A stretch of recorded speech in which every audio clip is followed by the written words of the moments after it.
Well, let me first congratulate you. Let me first congratulate you on getting the Zoom set up without you getting your giant balls in the shot. So congratulations there.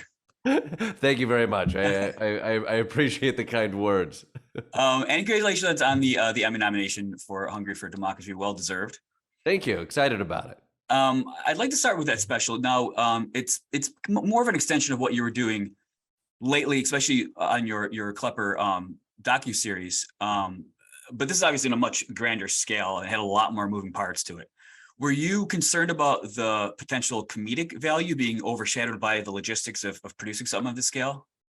Sure. I mean, I think what's been interesting these last few years, balancing for some the downfall of democracy and finding humor has always been a interesting challenge that we have to approach. I think for us, when creating these specials, it was such an interesting story in Hungary that we followed what we thought was interesting and what was actually both interesting in Hungary, but also what it meant about American politics. Sure. That sort of led us there, and we knew we would try to find humor within it. I think a skill set that I found within the Klepper series that I did at Comedy Central, and even the Gun special in and of itself, is like, you bring your comedy toolkit, you bring a little bit of ignorance, and luckily I bring that just in bucketfuls wherever I go, and throw a little bit of ignorance, trying to do the right thing, and a little creativity. You're able to hopefully find some humor and ways in which to contextualize these stories so an audience can relate. Now, there's obviously a cultural and language barrier this time around. Although, I mean, obviously the comparisons were pretty astounding as far as their political and social views. But how much of a challenge was that for you? It's we were traveling with a translator, and so you're when you do man on the street, sometimes I could use a translator when I go into the middle of the country and talk to Trump rallies. It's occasionally helpful. They're usually miles ahead when it comes to certain conspiracies, so I'll look into that for the future. But on the road, it was an interesting thing to adapt to.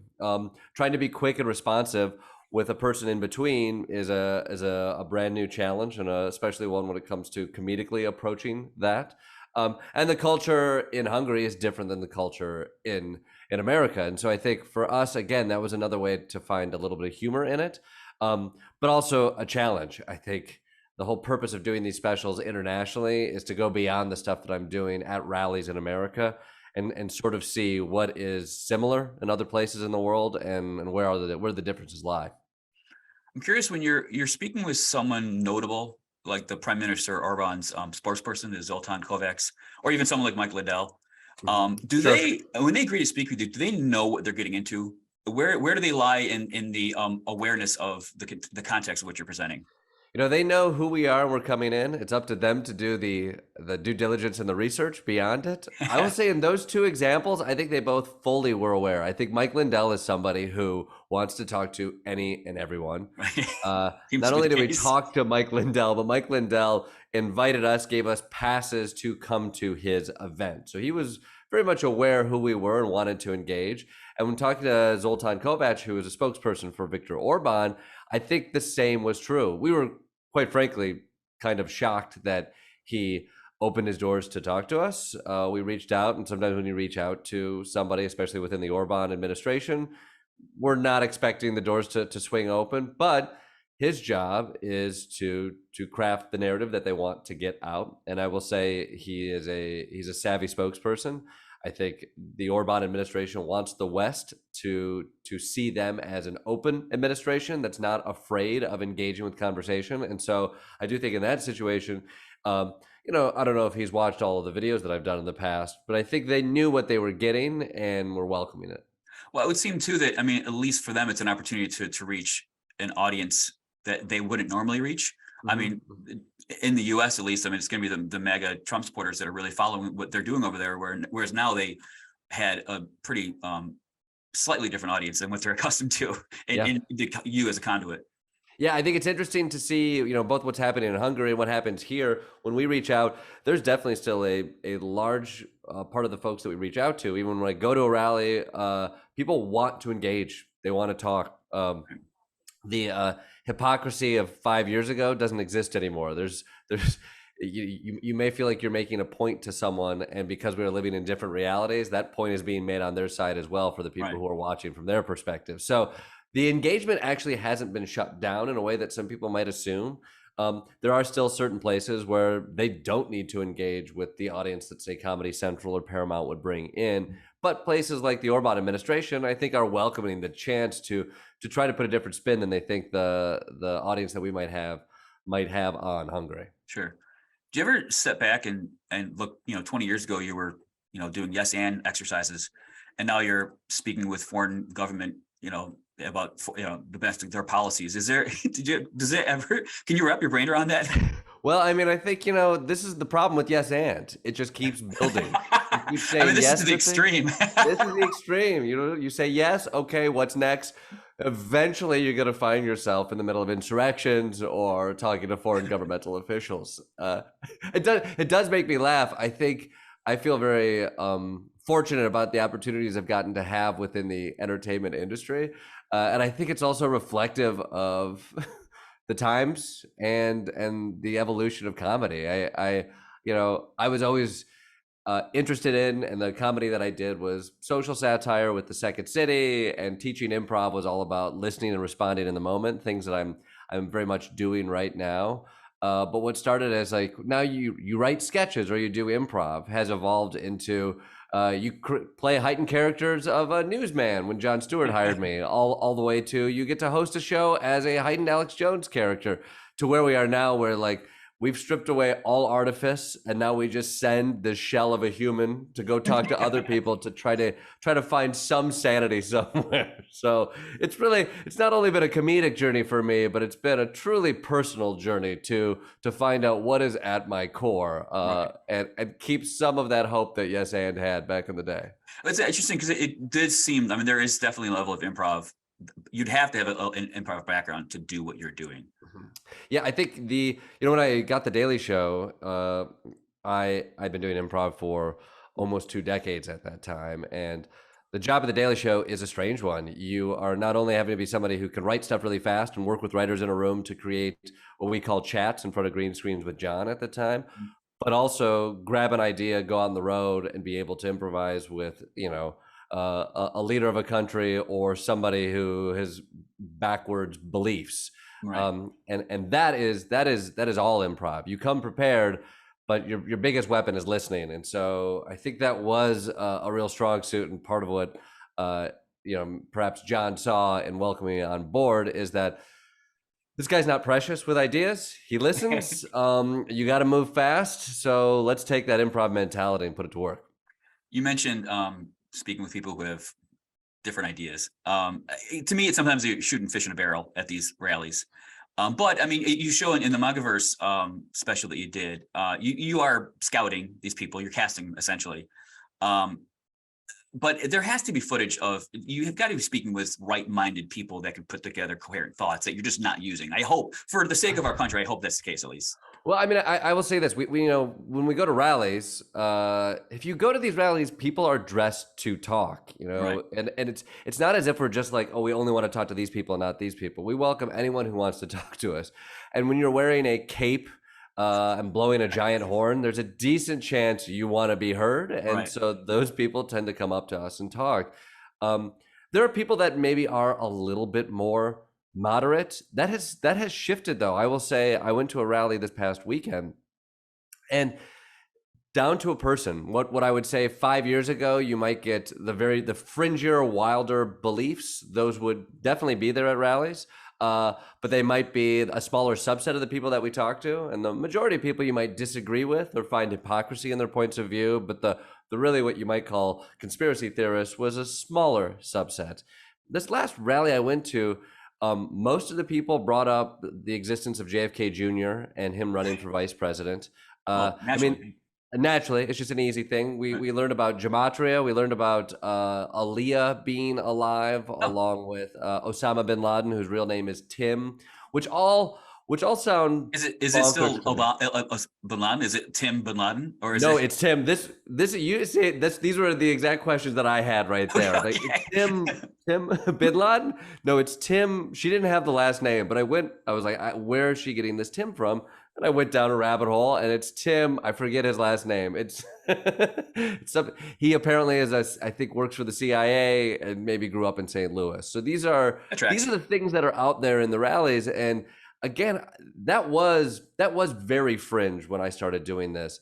I'm in Kenosha, Wisconsin this past weekend, and the people who are coming to these rallies, they've already normalized the idea that the election was stolen and it was Antifa Right. or the socialists, or maybe Hugo Chavez. Like this is already baseline, and so you're seeing the movement shift and go deeper and darker. And as much as I'd like to say, yeah, we go there, America. When I go to these rallies, it's full of fairly rational-minded people. It's turning. Donald Trump at one of his last rallies was talking about 9/11, how we haven't gotten to the bottom of this, and that's where you're starting. So, Fair enough. so I'm afraid of America because at Right. times I think our brains are melting. You're now, to be fair, would you be able to go to a Democratic event and do the same job? Would you be able to walk away with a previous piece with similar results?